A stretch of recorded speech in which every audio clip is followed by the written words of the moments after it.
We're going to be seeing you here in the new movie based on the series Nash Bridges. How did this project come to you? Was it an audition you found or brought to you specifically? No, yeah, it was an audition. It was very it was very all happened very quickly. It'd been a very slow year, obviously, because of the pandemic. I hadn't really worked at all since the lockdown, and I saw audition. It was a Friday. I got the audition for a Saturday, which was very strange. Yeah. For Nash Bridges, who didn't sort of say if it was a show or a movie or anything. And usually these days when I get an audition, I go, well, are there going to be people on the Zoom? Because if not, I'll just make a tape and just see, then I can kind of be in Right. charge of it. And they were like, no, no, no, everyone's going to be there. Don will be there, writer, director. And so I was Cool. like, okay, great. And I hopped on, and he was he instantly the nicest person I've ever met. Really sweet, really, he gets what it's like to be an actor, and so he was very comforting and accommodating, and yeah, I don't know. I guess I just I tried some stuff. I have a big improv background here in LA, and so I sort of went off script a couple times. It made him laugh. It made everybody laugh, and the rest, as they say, is history. But it was just the one Zoom audition, which is very rare for something as big and Yeah. cool as this. How was Stephen then originally described to you?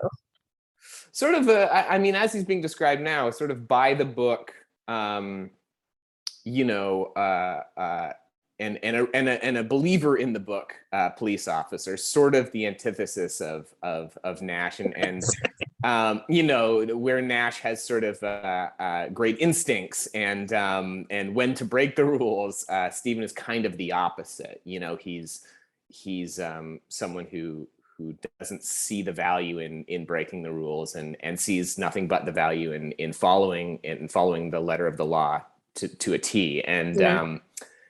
And he has a bit of a history with Nash. He's he's the guy who was responsible for getting him off the force. So when he comes back, there's there's already a sort of built-in Animosity.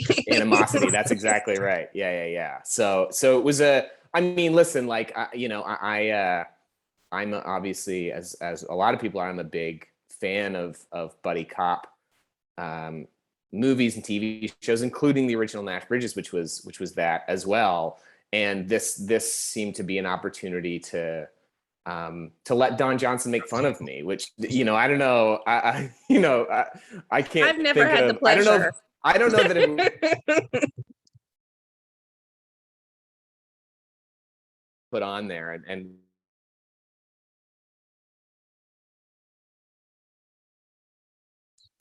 Oh no, it's freezing. hello. Oh, it froze for a second. Oh yeah, there you go. Okay. Sorry, you were saying I don't know, and then it dropped. Oh, I don't. I. You're talking about Don making fun of you. Oh yeah, I was just saying. I don't know if that was on my bucket list to begin with, but it certainly got added as soon as I realized it was a possibility, and quickly ticked off. So. Well, was there anything then that you added to Stephen that wasn't there for that initial breakdown? I mean, I think I think that I tried to add as much. I'm a big fan of anyone who's having. I think that the most charming and attractive thing in an actor or in any TV show or movie is who's having the most fun. It doesn't mean they have to be the happiest, or it doesn't mean, as my improv teacher would say, moronic positivism. It's just like, are you having fun, right? And I think I sort of helped add the idea that Stephen is a at least a mental match for Nash, that they go back and forth. He's not just a punching bag. And so Good. I try to infuse a certain amount of, you know, uh, of that back and forth as much as humanly possible. And that Stephen's, point of view on the appropriateness of Nash's behavior is he's right. Like, he's not wrong about Nash needing to grow up and get with the times a little bit. And so I think just getting behind that point of view and putting as much humor into it as possible, as opposed to just being a stick in the mud or just being the guy who follows the rules, but having a bit of a sense of humor about your own opinion, I think is something I tried to bring as much as possible. Well, speaking of improv, did they allow much of it on set? Because this is kind of a little comedy drama at the same time, though. For sure. I mean, I think like anything, you have to understand the tone. You have to understand what the scene is about. You know, a big part of improv is not just saying anything, but building what the scene is and then being able to play within that framework. Right. And so Bill Chase, who wrote this script, who is just a master of banter and comedic back and forth.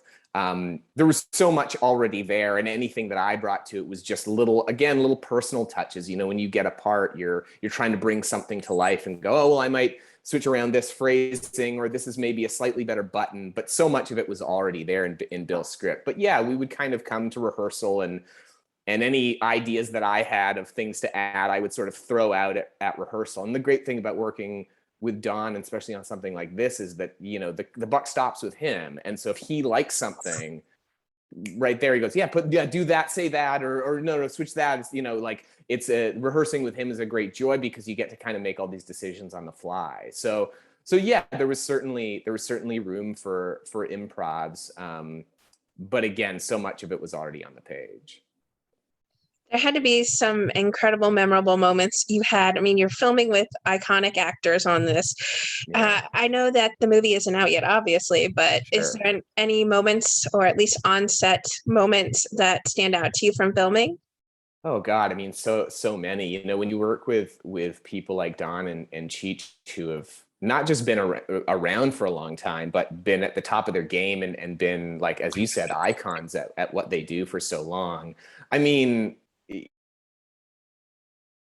you know, the stories of of their exploits back in the day, both of them are something I'll carry with me forever. I mean, one of the things I will say is, we did 1 or 2 days driving around in Don's yellow convertible, which is a sort of staple of the Nash Bridges Right. show. And something that he does that no one else can do really is that, it's not a camera car, meaning there's no camera mounted on the car. What happens Oh, is a camera follows beside or in front of us with a okay. camera on the back, and he's able to keep both of us in frame while driving and do the scene, which is, I mean, like, I'm not someone who can multitask very well at the best of times, but it's something I've never seen anyone be able to do. And what it does is it means you get to do all these scenes while driving around San Francisco. It adds huge production value, and it makes the show move and feel really alive. And I mean, spending a day in a yellow convertible with Don Johnson is something I won't readily forget. And I think the USA Network is like the perfect place for this because, you know, Yeah, it follows shows like Psych and Monk. And yeah. I really feel like USA is kind of the perfect fit for this series. How did you feel about that? I mean, I feel great about it. You know, it's hard to tell when you're making something, especially a movie, which is, you know, I think ideally sort of the launching pad for something further. But it's really hard to tell. You know, you're in a bubble and you think you're doing great work, and everyone thinks they're making Citizen Kane, but it's just so hard to tell. And actually, you know, they released a couple of 15-second teasers that Right. we've been posting the last couple of days, and I showed my girlfriend, and she was like, "Oh, this is a USA show. This is really perfect." And I know. you know, she's not in the business per se, so it was nice to get that as a sort of outside eye. So yeah, now I feel really great about it. It really feels like it's in the canon of those fun sort of buddy shows on USA. So hopefully we'll do them proud, and they'll want to do more. You often take on dramatic roles. Is there something about that genre that really draws you to it? I mean, we've seen you on The Blacklist, and here you're on this straight, you know, narrow character, but, you know, been on Arrow and things like that. Is there Hmm. something about dramas that really draws you to these roles, or is it just I the mean, people you're portraying? I mean, Blind Spot was a show that, like, that a very good friend of mine is the creator of that show, was the creator of that show. And we had worked together on a show called The LA Complex, where I played a stand-up comic, a decidedly different character. And and then Arrow came about because I had I had auditioned for the Arrowverse a number of times, and they really liked me and didn't sort of know where to put me, and then that sort of came out of nowhere. But to be honest, the dramatic stuff is a bit more of a departure. I mean, Nash Bridges is very much a dramedy with, I think, the emphasis Exactly. on the comedy part of it. You know, Exactly. I think it's a much lighter thing. You know, to be honest, like I'm sort of drawn to whatever I can get my hands on, to be honest. I mean, you know, to be perfectly honest about it, I like doing it all. Usually when I'm doing something comedic, I want to get serious and dig into something like that. When I'm doing something serious, I want to have a laugh. You know, the grass is sort of always greener. And the great thing about this job is you get to sort of, you know, the great thing about a thing like Nash is that it provides, you know, endless levity and a lot of laughs, but you're also dealing with, you know, life and death situations that can sort of drop into drama at the drop of a hat. So it's sort of a perfect arena to play in for that reason, because you get to kind of have your cake and eat it too, you know? Exactly. You're a part of social media. Are you looking forward to that instant fan feedback you're going to be receiving to the Nash Bridges movie? Looking forward to it. Sure. I mean, you know, it's funny. Like Okay. I We're being real. no, I absolutely am. I always say, when someone comes up to me and says, "Oh, I saw you in this and I really like that," and they're like, "I'm so sorry to bother you." I'm like, "Well, we don't do this to be anonymous. Like, we do this so that people watch it." You know, I'm a fan of I'm a populist. Like, I love, you know, Back to the Future, and I love you know, the popcorn movies, and so, like, to say that I'm some brooding artist that never wants to be talked to about this stuff would be disingenuous. I think some of the feedback on social media can sometimes be a little much, but at the end of the day, it means people watched it, and that's why we made it. And so, yeah, I'm looking forward to knowing people's reaction, for better or worse. You know, but I think people are going to really like it, you know, and I do too. I really think we made something really fun, and I don't know, I think people are going to have a riot with it. And you know, and Don is just at the top of his game, and he's just a blast. He's a TV icon, and to watch him do, you know, what he's best at, which is to play you know, a confident, hilarious cop on TV. I mean, it just doesn't, you know, it just doesn't get much better than that. What are the other projects you've been busy working on lately? I'm doing I did a movie a couple of years ago called The Two Deaths of Henry Baker.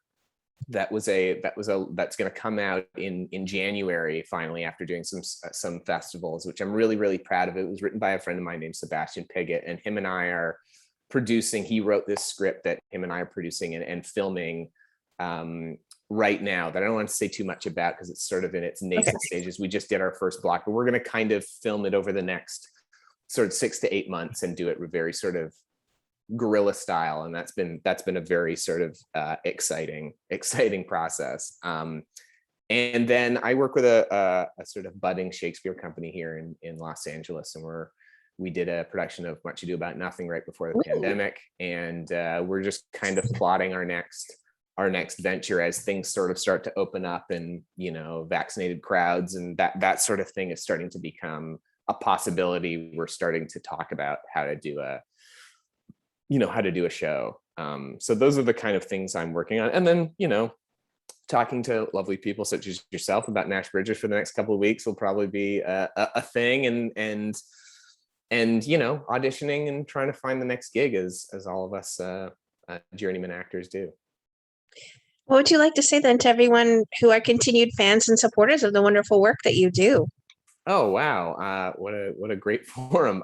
Thank you. You know, this has been my dream to do this my entire life. I've been doing this my entire life, and it really doesn't happen without people watching it and appreciating it and supporting it. And that's And that's I couldn't be more grateful. So I hope that I'm getting better at this. That's you know, what I'm trying to provide.